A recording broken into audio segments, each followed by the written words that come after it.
Shalom, saudara kasih dalam Tuhan, selamat pagi. Kita bersyukur hari ini diberikan hari yang baru untuk boleh kita nikmati kembali bersama dengan Tuhan. Bertemu kembali dengan saya dalam channel Sate Kristen. Mari saudara, sebelum kita merenungkan firman Tuhan, kita berdoa terlebih dahulu. Bapa di sorga, kami mengucap syukur untuk kasih penyertaan Tuhan yang besar bagi setiap kami. Malam yang gelap boleh kami lalui dan Engkau telah menjaga kami, bahkan menolong kami, memberikan kami hari yang baru, kekuatan yang baru untuk boleh kami jalani kembali bersama dengan Tuhan hari ini. Terima kasih ya Tuhan. Kami berdoa, berbicaralah Tuhan kepada setiap kami lewat kebenaran firman-Mu pada hari ini. Ini doa kami, dalam nama Tuhan Yesus kami bersyukur dan berdoa. Amin. Saudara, perenungan kita didasari dari Injil Lukas pasal 8 ayat 40 sampai 56. Tema kita hari ini ialah Yesus Sang Penyembuh. Di dalam Lukas pasal 8 ayat 40 sampai 56, di sana dicatat ada dua kisah dari dua orang yang sama-sama mengalami masalah dalam kehidupannya, yaitu mengenai sakit penyakit. Yang pertama ialah seorang bernama Yairus. Siapakah Yairus, saudara? Ia adalah kepala rumah ibadah. Dalam ayat 41 dikatakan, maka datanglah seorang bernama Yairus. Ia adalah kepala rumah ibadat. Sambil tersungkur di depan kaki Yesus, ia memohon kepadanya supaya Yesus datang ke rumahnya, karena anaknya perempuan yang satu-satunya yang berumur kira-kira 12 tahun hampir mati. Di sini kita melihat Yairus, kepala rumah ibadat, ia merupakan orang yang terhormat seperti orang Farisi dan ahli Taurat. Tetapi yang terjadi saat itu ialah ia tersungkur di depan kaki Yesus dan memohon agar Yesus datang ke rumahnya karena anak yang disayanginya sakit keras, bahkan sedang kritis. Sehingga ia datang meminta pertolongan kepada Tuhan Yesus agar Tuhan menyembuhkan anaknya. Artinya, masalah yang sedang dihadapi oleh Yairus tidaklah mudah karena anaknya di ujung maut. Yang kedua ialah wanita yang sakit pendarahan. Di dalam ayat 42b dikatakan, dalam perjalanan ke situ, Yesus didesak-desak orang banyak. Adalah seorang perempuan yang sudah 12 tahun menderita pendarahan dan yang tidak berhasil disembuhkan oleh siapapun. Di sini kita melihat, saudara, ada seorang yang sakit pendarahan yang sangat parah. Siapa wanita ini? Alkitab tidak menyebut siapa namanya.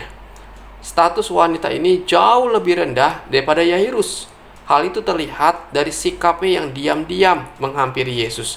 Ia tidak berani meminta atau datang langsung kepada Yesus. Oleh karena ia adalah seorang wanita biasa, bukan hanya wanita biasa, ia juga dianggap najis oleh masyarakat karena penyakitnya. Bahkan di dalam Markus 5 ayat 26 dikatakan bahwa ia sudah mencari semua tabib sehingga semua uangnya habis untuk itu. Tetapi penyakitnya bukan hanya tidak sembuh, tapi bahkan semakin memburuk. 12 tahun, saudara, wanita ini sakit pendarahan. Di sini kita melihat penyakit yang dialami oleh wanita ini sangat berat, bahkan ia sudah hampir putus asa. Saudara kasih dalam Tuhan, di tengah penderitaan dan kelelahannya, menderita secara fisik dan mental, wanita ini memiliki setitik iman kepada Yesus. Dalam Lukas 8 ayat 44 dikatakan, ia maju mendekati Yesus dari belakang dan menjamah jumbai jubahnya. Artinya, ia memiliki iman, asalku jamah saja jubahnya, aku akan sembuh. Saudara, inilah setitik iman yang dimiliki oleh wanita ini, bahwa ia yakin Tuhan sanggup menyembuhkan penyakitnya. Saudara, hasilnya ialah wanita ini sembuh dari sakit yang telah menghantui dirinya selama 12 tahun. Di sini kita melihat Yesus berkuasa atas penyakit yang tidak bisa disembuhkan oleh manusia. Bahkan Tuhan juga menyelamatkan jiwanya dengan berkata, "Imanmu telah menyelamatkan engkau, pergilah dengan selamat." Saudara, sungguh luar biasa. Yesus sang penyembuh. Kalau kita percaya kepada Tuhan dan Tuhan berkehendak di dalamnya, maka tidak ada yang mustahil bagi Tuhan. Lalu apa yang terjadi dengan Yairus? Dalam ayat 49, ketika Yesus masih berbicara, datanglah seorang dari keluarga kepala rumah ibadat itu dan berkata, "Anakmu sudah mati, jangan lagi engkau menyusah-nyusahkan guru." Dikatakan anaknya sudah mati. Hal itu terlihat dari banyak orang yang telah hadir di rumah Yairus. Mereka melihat dan menyaksikan sendiri, bahkan meratapi kematian anak Yairus. Saudara, kalau wanita itu sakit 12 tahun, sekarang anak Yairus sudah mati. Arti tidak lagi ada harapan bagi Yairus untuk kesembuhan anaknya. Tetapi sungguh bagi Tuhan tidak ada yang mustahil. Tuhan katakan, "Jangan takut, percaya saja dan anakmu akan selamat." Saudara kasih dalam Tuhan, banyak orang menertawakan perkataan Yesus karena mereka tahu bahwa anak itu sudah mati. Artinya tidak lagi ada harapan untuk hidup. Tidak mungkin lagi anak Yairus itu sembuh dari penyakitnya. Tetapi bagi Tuhan tidak ada yang mustahil. Tuhan katakan, "Hai anak, bangunlah." Maka anak yang berumur 12 tahun itu hidup kembali. Artinya apa? Tuhan yang memegang kematian dan kehidupan. Tuhan yang berkuasa atas semuanya. Bagi Tuhan sungguh saudara, tidak ada yang mustahil. Penyakit yang berat Tuhan sembuhkan, karena Dia sang penyembuh. Bahkan kematian pun bisa Tuhan bangkitkan. Karena itu saudara, ini menandakan kita punya Tuhan yang hidup, yang berkuasa atas segala sesuatunya. Dan karena itu Tuhan mau, jangan kita khawatir, jangan kita takut, tapi percaya kepada kuasa Tuhan. Apapun beban saudara saat ini, penyakit apapun yang saudara sedang alami, sesulit apapun, bahkan bagi manusia tidak ada harapan. Di dalam Kristus, kalau Tuhan berkehendak, kalau Tuhan mau, tidak ada yang mustahil. Karena itu saudara, tetap beriman kepada Tuhan, tetap berharap dan serahkan biar kehendak Tuhan yang jadi dan nama Tuhan yang dipermuliakan. Saudara, kiranya firman Tuhan hari ini boleh menguatkan dan memberkati saudara sekalian. Amin.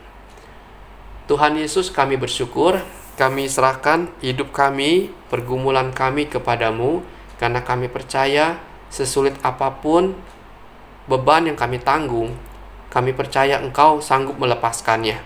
Seberat apapun penyakit yang kami pikul, kami percaya Engkau sanggup menyembuhkannya.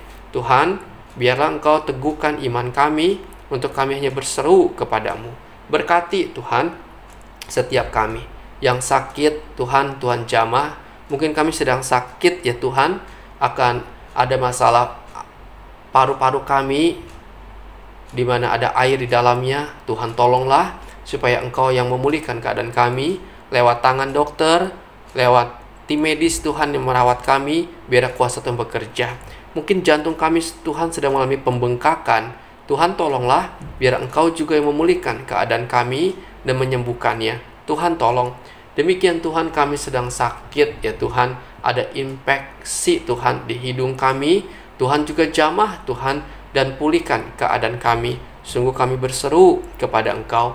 Tuhan, kami sedang sakit, ada batu empedu. Kami mungkin harus menjalani operasi.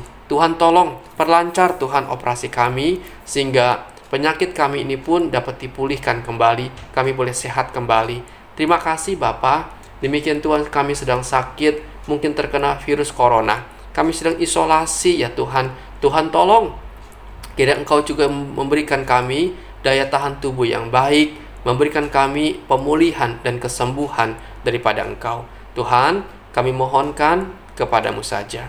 Terima kasih Tuhan Yesus, kami bersyukur dan kami bawa beban hidup kami, pergumulan kami hanya kepadamu. Ini doa kami Tuhan, dalam nama Tuhan Yesus kami berdoa dan kami mengucap syukur. Amin. Selamat pagi saudara, selamat beraktivitas, dan Tuhan Yesus memberkati kita sekalian.